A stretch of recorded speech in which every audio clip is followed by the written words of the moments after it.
Pahlawan Mahmud Singgarai Romagesan. Sejarah Raja Singgarai. Di ujung barat tanah Papua, tepatnya di Fak-Fak, lahirlah seorang pemimpin yang kelak menantang penjajah dan mengangkat tinggi merah putih. Mahmud Singgarai Romagesan. Ia bukan sekedar raja adat, tapi juga sebuah simbol keberanian dan semangat kebangsaan dari bumi Cendrawasih. Lahir sekitar tahun 1885, Romagesan tumbuh dalam lingkungan yang menjunjung tinggi adat dan agama.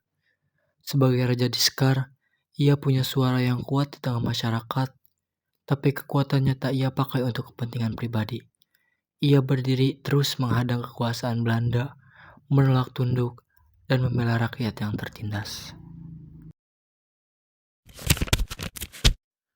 Konflik dengan Belanda. Raja Singgarai Romagesan terlibat konflik dengan perusahaan Belanda, yakni Maatschappiij Collegen, terkait pembayaran yang sempat disepakati. Ketika perselisihan muncul dan berujung pada pertengkaran dengan adanya kontrol dari Belanda, rakyat Romagesan marah dan berusaha untuk membunuh pejabat dari Belanda. Hal inilah yang menyebabkan pasukan Belanda menangkap Raja Romagesan, yang kemudian dipenjara dan dijatuhi hukuman 15 tahun. Meskipun demikian, melalui bantuan Muhammad Hasni Tamrin, ia akhirnya dibebaskan pada tahun 1941 setelah memenangkan kasusnya di sebuah pengadilan. Saat Indonesia memproklamasikan kemerdekaannya pada 17 Agustus 1945, Raja Romagesan tak hanya tinggal diam. Jauh di Papua sana, ia ikut menyuarakan bahwa kemerdekaan itu juga milik rakyat Papua. Ia ikut menyuarakan bahwa kemerdekaan itu juga milik rakyat dari Papua. Ia kibarkan bendera merah putih, sebuah aksi yang berani yang membuat Belanda sangat marah besar. Akibatnya, ia ditangkap, dipenjara, dan juga dibungkam. Tapi semangatnya tak akan pernah padam.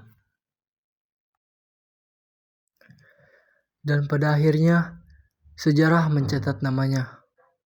Pada 10 November 2020, pemerintah Indonesia menganugerahkan gelar pahlawan nasional kepada Mahmud Singgarai Romagesan.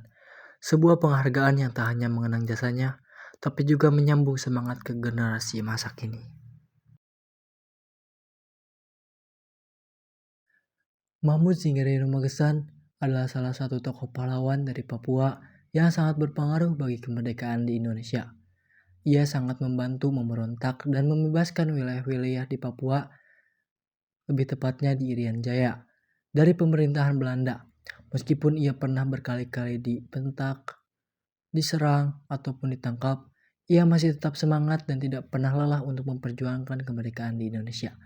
Nah, sifat itulah yang patut kita contoh dan kita teladani.